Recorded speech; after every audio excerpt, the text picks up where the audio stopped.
بسم اللہ الرحمن الرحیم۔ السلام علیکم دوستو، امید کرتا ہوں آپ سب خیریت سے ہوں گے۔ دوستو، آج ہم بات کریں گے دنیا کے چند عجیب و غریب اور دلچسپ عجائب گھروں کے بارے میں۔ تو آئیے ویڈیو کو شروع کرتے ہیں۔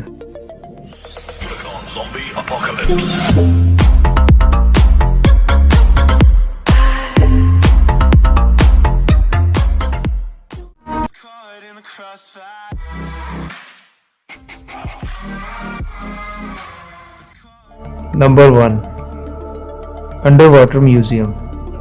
کینکنز انڈر واٹر میوزیم پانی میں موجود ایک عجائب گھر ہے۔ یہ غوطہ خوروں میں سمندری زندگی کے متعلق دلچسپی پیدا کرتا ہے۔ دوستو، یہ میوزیم 500 سے بھی زائد مجسموں پر مشتمل ہے، جو کہ سمندر کی زمین کے ساتھ مضبوطی سے جڑے ہوئے ہیں۔ ان 500 مجسموں میں سے زیادہ تر مجسمہ ساز جیسن نے بنائے ہیں، جبکہ صرف 5 مجسمے میکسیکن مجسمہ ساز نے بنائے ہیں۔ کینکن نیشنل مرین پارک میں 3 سے 6 میٹر کے فاصلے پر 3 مختلف قسم کی گیلریاں سمندر کی گہرائی میں موجود ہیں۔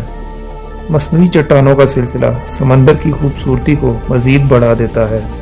یہ خوبصورت ماحول اور دلکش منظر انسانوں کے عمل کے نتیجے میں بنا ہے۔ زائرین سکوبا ڈائیونگ یا انڈر واٹر بوٹنگ کی مدد سے جگہ کو دیکھ سکتے ہیں۔ نمبر 2، دا ممیز میوزیم، مردوں کا عجائب گھر۔ دوستو، میکسیکو کے شہر کوانجاٹو میں موجود ایک عجائب گھر دل دہلا دینے والا منظر پیش کرتا ہے، جس کی وجہ اس عجائب گھر میں موجود مردے ہیں۔ مختلف کیمیکلز کی مدد سے ان مردوں کو درست حالت میں رکھا جاتا ہے۔ اس عجائب گھر میں داخل ہوتے ہی ایک مردہ بچہ ڈسپلے پر لگایا گیا ہے، جو کہ سیاحوں کو اپنی طرف کھینچتا ہے۔ کوانجاٹو شہر 19ویں صدی میں ایک چھوٹا سا کانکنی والا قصبہ تھا۔ 19ویں صدی کے وسط میں سینکڑوں لاشیں سینٹا پولا میں دفن کی گئیں، جس کی وجہ سے وہاں لاشیں دفن کرنے کے لیے جگہ کم پڑ گئی۔ اس سلسلے میں شہر کی جانب سے لاشوں کو دفن کرنے پر ٹیکس لگا دیا گیا۔ جو خاندان اس ٹیکس کو بھر نہیں پاتے تھے، ان خاندان کے لوگوں کی لاشوں کو مختلف کیمیکلز کے ذریعے قدرتی طور پر ممی فائٹ کر دیا جاتا تھا۔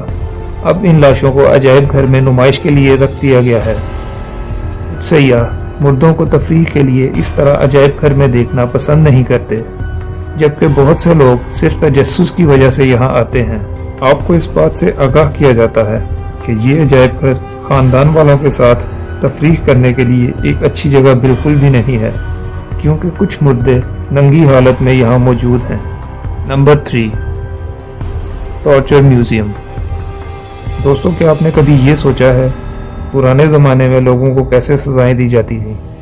ایمسٹرڈیم میں ایک ایسا عجائب گھر موجود ہے جہاں تشدد اور سزا دینے والے آلات اور ان کے متعلق بہت سی معلومات موجود ہیں۔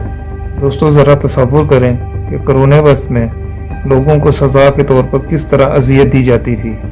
یہاں بہت سے آلات ایسے موجود ہیں جو کہ سزا دینے کے لیے استعمال ہوتے تھے، جس میں گردن زن، ریک اینڈ سٹروک، انگوٹھے کو مروڑنے والا آلہ تھمب سکرور، کھوپڑی توڑنے والا آلہ سکل کرشر، لوہے کے تابوت آئرن میڈن، ایسے 40 سے بھی زیادہ تشدد پہنچانے والے آلات موجود ہیں۔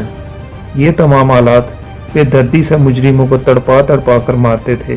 یہ معلوماتی عجائب گھر ہے جو کہ یورپ میں قرون وسط کے دوران ہونے والے مظالم اور لوگوں کو سزا دینے کے لیے استعمال ہونے والے آلات اور اس دور کی معلومات فراہم کرتا ہے، جس دور میں لوگوں کی گردن اڑانے والے جلاد کا کام باعزت پیشہ سمجھا جاتا تھا۔ دوستو، یہ تھی آج کی ہماری ویڈیو۔ امید ہے آپ کو ویڈیو پسند آئی ہوگی۔ آپ سے ملاقات ہوگی نیکسٹ ویڈیو میں۔ تب تک کے لیے اللہ حافظ۔